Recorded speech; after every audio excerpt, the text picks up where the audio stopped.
This is an ACU Centre for Liturgy podcast. Speaking of liturgy.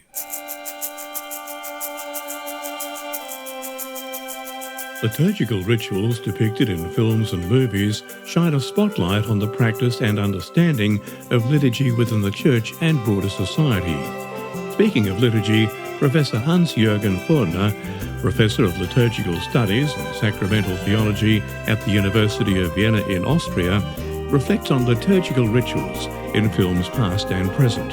He discusses the power of ritual in film to express religious values and the transcendent. It is evident that papal documents do not always attract the level of attention they deserve. In fact, that Pope Francis has cited a film for the first time in a magisterial document in the 2016 post-synodal apostolic exhortation Amoris Laetitia on love in the family has been somewhat overlooked. In the fourth chapter of Amoris Laetitia, the Pope offers a film recommendation, citing a scene from the 1987 Danish film Babbitt's Feast as an illustration of selfless giving. The film's allusion to the Eucharist is unmistakable. The comprehensive topic of religion in popular film is one that theology has also been dealing with for some time, it can be said.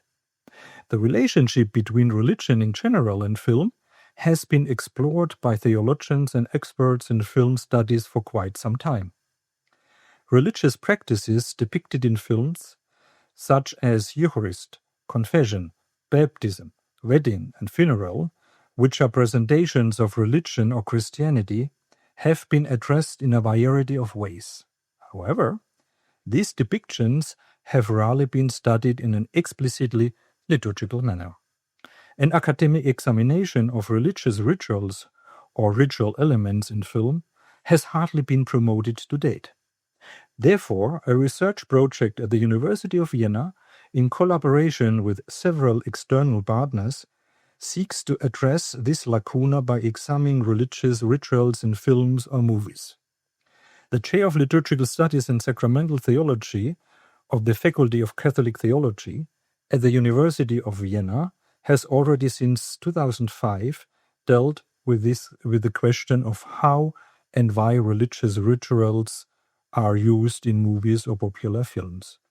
Consequently, a number of film producers and directors sought academic advice from the staff of our department regarding the incorporation of liturgical elements in the films, like the coronation of a king, wedding, funeral, and baptism. At the same time, an examination of the topic religious or liturgical rituals in film was conducted in several seminars with students of Catholic theology as well as students of theater, film, and media studies. Now, the connection between film and religion. There's a deep connection between film and religion. Churches and movies are in constant competition with each other because they both try to attract people to their events.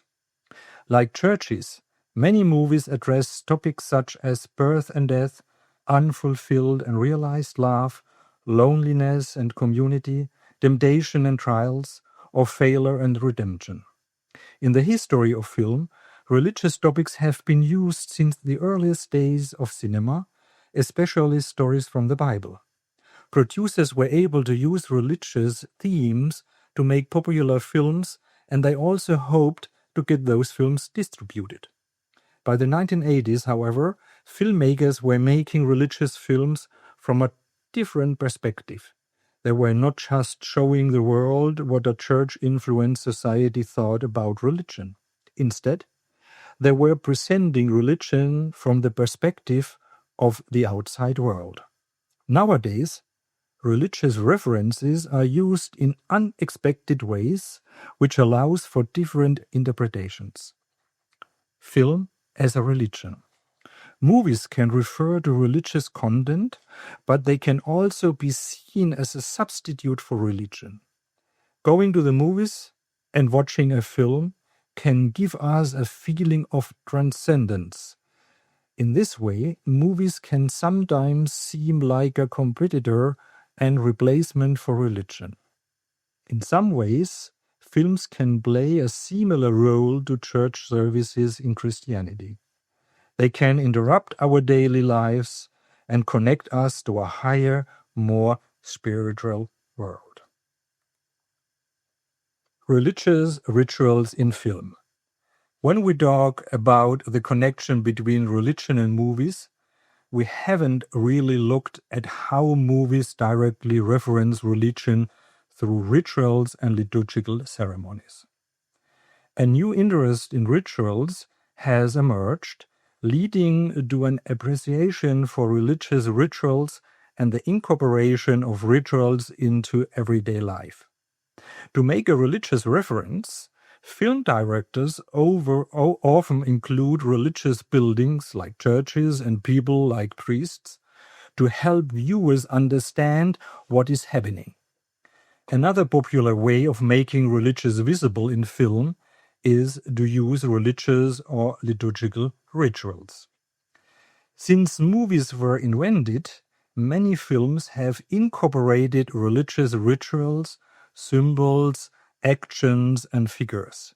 This is not surprising because movies try to portray the reality of life, and religiosity is a key part of life.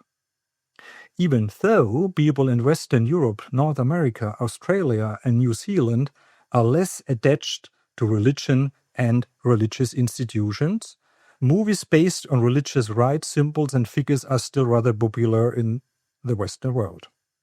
Filmmakers in the West like to use the liturgies of the Catholic Church as well as of the Orthodox Church because many people still know and understand them, and due to its capacity to resonate at various levels of perception.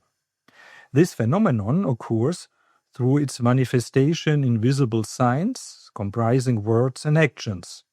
The Catholic Church has still influence in some societies because of its long history in Christianity.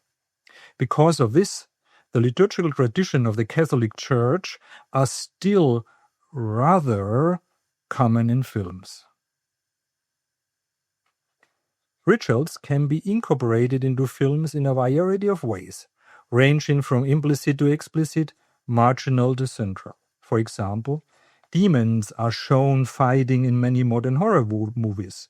The casting out of demons as a religious ritual is shown in American horror thrillers such as The Exorcist, The Exorcism of Emily Rose, The Rite, and The Pope's Exorcist. In exorcism movies, the Catholic Church is often shown as doing old rituals without any explanation of what they mean. But in general, movies with religious themes are usually very successful. I would like to refer here to the recent movie Conclave 2024, which more or less correctly reflects the rituals of the papal election. Religious and quasi-liturgical rituals play an important role in this film. I also recall the classic The Shoes of the Fisherman 1968 with Anthony Quinn as Pope Kirill. This film contains an even greater variety of papal rituals such as the death and funeral of a pope, the election and enthronement of a new pope. When movies incorporate religious rituals, it is evident that these rituals often align with the practices outlined by churches or other religious communities. This suggests that some filmmakers do a lot of research on this topic and also consult experts. This is obvious in movies like The Cardinal, The Exorcist, and The Deer Hunter. But sometimes religious rituals are shown in a way that makes no sense or is even wrong. This can happen when filmmakers take rituals out of context, like in El Crimen del Padre Amaro or The Godfather. Fewer and fewer people know churches and their religious practices from their own experience. This means that in many cases, the cinematic representation of these rituals becomes the viewer's only experience of them. As a result, this representation becomes increasingly important. Popular films often include ritual scenes that make viewers feel connected or lost in the story. These scenes with religious ritual symbols or objects like crucifixes, white wells, or coffins can feel familiar yet strange at the same time. These rituals are usually balanced by other parts of the film like dialogue, camera setting, or film music, which can sometimes contradict the story's message. While viewers can understand the cultural context of a ritual when they observe it in a film, they may not be prepared for possible contradictions. For example, the detailed and touching wedding sequence in The Deer Hunter already shows great sorrow. Ritual elements in films rarely surprise because viewers know what to expect at a wedding or remember the confusion and personal pain in the preparation of a funeral. By watching these scenes, we can better understand the film's cultural tradition, the lives of its characters, and the complexity of the plot.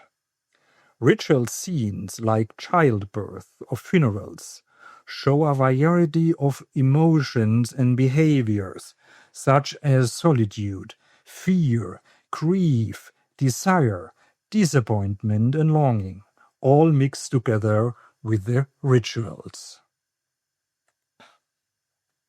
My last example, religious motifs in film, the liturgical sequence Dies Irae in film music. In popular films, a funeral mass, or mass for the dead, also called requiem, often plays a supporting role. This funeral mass is named after the incipit of the classical introit, Requiem aeternam dona eis Domine, which translates to eternal rest grant unto them, O Lord. However, the famous medieval sequence Dies Irae, Latin for Day of Wrath, often plays a more significant role. It was sung before the Gospel at the Catholic funeral mass until 1969, and it still fascinates poets, writers, painters, and musicians like Hector Berlioz, Verdi, Mozart, Liszt, and many others. One can hear parts of the Dies Irae, mostly the beginning, even in films that are not about religion. There are too many examples of the deliberate use of the Dies Irae motif in modern film soundtracks to list them all. A small cross-section of the best-known examples could be I Confess, The Seventh Seal, The Return of Dracula, The Devils, Star Wars 4, The Shining, Back to the Future, Home Alone, Poltergeist, Bram Stoker's Dracula, Jurassic Park, The Lion King, Harry Potter and the Chamber of Secrets, Matrix Reloaded, Pirates of the Caribbean 4, Iron Man, Dr. Sleep, Benedetta, The Northman, and many others. And, of course, one could listen to more than 240 soundtracks or even many, many more. To sum up, today, staged and ritual events are by no means limited to the theater or the liturgy of the church. Rather, our secular world is full of aesthetic forms of expression that bear unmistakable traces of rituals. Film and television are no exceptions. For example, the opening ceremony of the Olympic Games, religious allusions in advertising, political party conventions, and many other occasions. Such religious rituals, symbols, actions, and figures, and also liturgical hymns, like the Dies Irae and others, have found their way into many films since the early days of cinema. This is not surprising, as cinema is supposed to depict the real world, and religion is a fundamental element of human life. The collaboration between liturgical studies and film studies, as well as film production, is an exciting challenge that can be fruitful for all sides. At the end, more about the interesting connection between film and religion via liturgical rituals in films can be found also in English on the website of our chair, including the guiding questions and publications. And an English article about the Dies Irae in film music will be published by me in fall 2025 in the open access online journal Ex von der. Thank you very much for your attention. That was Professor Hans-Jürgen Feulner reflecting on liturgical rituals in film and movies and their potential to evoke the sacred and transcendent. The ACU Centre for Liturgy, which provides pastoral formation in liturgy across Australia and beyond, is pleased to provide this podcast, Speaking of Liturgy.